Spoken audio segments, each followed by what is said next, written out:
Good morning, this is Kim Hammer with your devotion taken from 1 Samuel chapter 17. This is the story of David and Goliath, one of the more well-known stories in the Bible that talks about how that God defeated the enemy. We find that this story is often told in Sunday school, vacation Bible school, sitting around the house, just one of the great stories that is an inspirational story to God's children. We find that it took place during what we would refer to as the season of war. Israel and Philistine, occupying the same territory, would often go to war with each other. And it was like a seasonal thing, sort of like football is a seasonal thing or baseball is a seasonal thing. They had seasons of war. When you go to the book of Ecclesiastes chapter 3 and verse 8, it says that there's a time for peace and a time for war.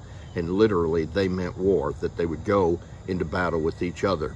As the case would be, the nation of Israel would take up one side of a valley, and then the Philistine nation would take up another side of the valley, and they would have that valley in between them.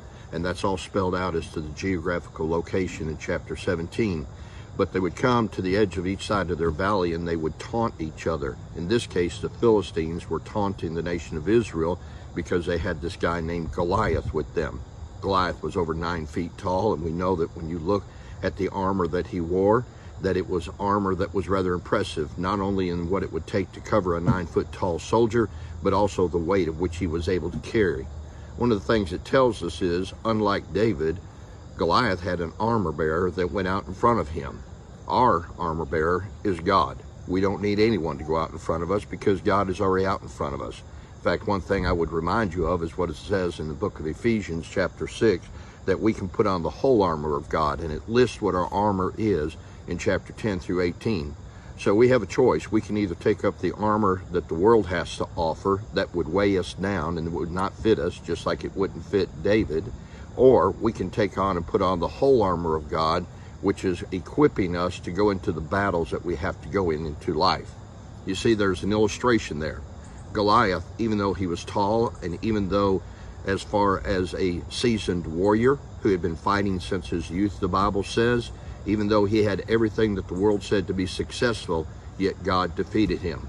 Whereas David, who was yet a boy, as he was identified as Goliath, that had no one to bear his armor because he knew that God bore him up.